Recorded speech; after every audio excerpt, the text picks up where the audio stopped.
Welcome. In this video I'm going to show you how you can perform a power divergence test using Python. I'm using JupyterLab with a Python 3 kernel. In this video I'll be going over the formula rather than using some library that might have a function already for you. Also the video will focus on how to actually perform the test, not so much if you should and how it actually works. The test itself is, I think, credited to cressie-read. They at least have one. And they came up with this formula over here with a lambda, and depending on how you set lambda, you get actually some different tests. Now there are some conditions that could be applied because it's using a chi-squared distribution. There are some corrections that you can use, but we'll focus on the formulas itself. So to show you how that can be done, I'll be using an example. So I'll be using pandas to load the data. It's from the General Social Survey from 2012. I adjusted it a little bit, and I'm going to be using the marital status field as one variable, which has as a frequency count, as you can see, 972 people indicated to be married. For a test of independence, we need a second variable, so let's use gender there, and also have a quick look with the cross table. For example, 456 people indicated to be married and male. Now I'm going to skip over the third-party ones, and let's dive into using the formula. So here's the formula again, and the first thing we actually need are those expected counts. The frequencies we already have, that's the frequencies from earlier, and that cross table for the test of independence. So determining the expected counts, what we need is, for a goodness of fit test, is usually the sample size divided over the number of categories. So we can simply get the full sample size by doing a sum on the frequencies. The length of the frequencies will be our number of categories, and then the expected counts is simply n over k, and that repeated k times. So here we see that. So this sum should actually be the same as the sum of all frequencies. Then for a test of independence, it's actually the row total multiplied by the column total divided over the total sample size. So again, similar, I'll first calculate the column totals, then from the cross table, so simply sum them.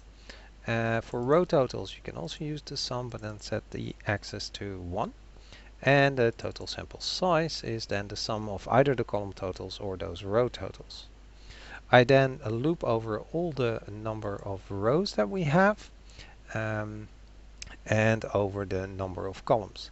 Now I think this won't work because I haven't actually determined the number of rows yet, and also not the number of columns, but we can actually, so if I run this, it's probably going to give me an error. So I actually also need the number of rows, so let's say R, and that's going to be the cross table, the shape, and then the zeros, I think, or size. Was it shape or size? Well, we'll find out. C equals cross table shape 1. Does that run? Yes, and that works as expected. Alright, so now we have the expected counts. We need to check the conditions. So for that you can actually run a length of all the expected counts that are less than 5. And for a test of independence, we do the same, but then column-wise, keep adding those up, and then we can see how many were below an expected count of 5, in this case 0. Let's dive to the formulas. If we have a lambda of 0, we get a small problem with the general formula, so then we use this one. If it's -1, the same thing, and in all other cases we can use the general formula. The 0 is a problem because then 0 times this becomes 0, and then we have 2 divided by 0, and -1 the same thing, then this becomes 0, so then we have another division by 0. So that's why these two are slightly different. We can actually simply use numpy for this. We need the numpy log function for that. Again, I don't think I've imported that yet, so import numpy as np. And then I have a small function that simply does these three. It checks if lambda is 0, then it does this formula. which is that one, and if it's 1, it's doing the second one, and in all other cases it's simply following all of this. Let's see if that actually works. And there we have our test statistic, and also for the test of independence. We then need the degrees of freedom, which is the number of categories minus 1 if we have a goodness of fit test, and it's the number of rows minus 1 times the number of columns minus 1 if we have a test of independence. So that's fairly straightforward. I already have the number of rows and columns now, so I don't need to calculate that again. And they're both in this case 4. That's actually because there are only 2 columns, so 2 minus 1 becomes 1, and 1 times this one is then the same as that one. So that's just a coincidence. If you have more than 2 columns, it will actually start to become different. Last, we then need the probability value for this, the p-value. Now I'm not going to be calculating that without a library. It can actually be done, but we'll simply use the SciPy Chi2 function library for that and function, because then we can use the survival function. We set our lambda to 2/3, just as an example. We calculate the test statistic, and then we can finally get the p-value. We haven't set our degrees of freedom for the goodness of fit. Sorry about that. I should have tested it, but there we go. And for the test of independence, we also need, of course, the degrees of freedom of the test of independence.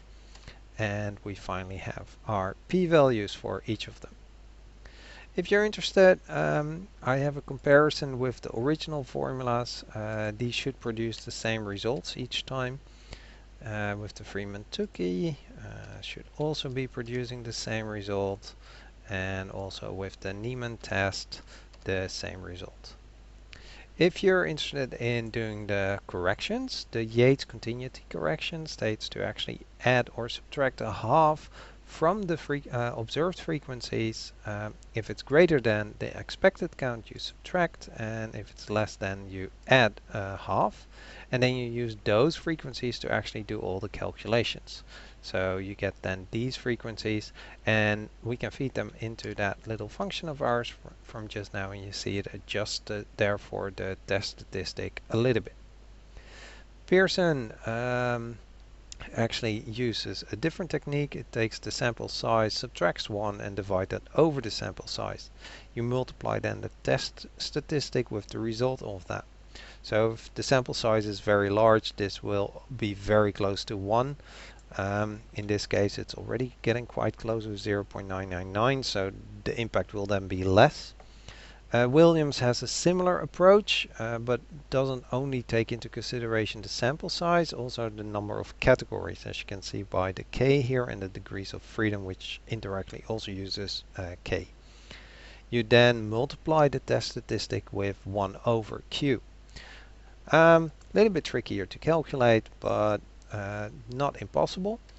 We again need the row totals, and the column totals. If you want to do this for a test of independence, and then we can actually have, we already had these, but let's just load them in again, and then it uses this slightly more complex looking function, but the RI, the capital RI is just the row total, and the capital C is just the column total. So we have all the information we need, can fill it out, and we get our correction again. If you're interested, here is a function that does it all for you. I actually have a link to on my GitHub where you can download this function as a separate Python file. And just to show you how it works, once it's loaded, we can just see and get all the information that we actually need. Alright, I hope this video was helpful, and thank you for watching.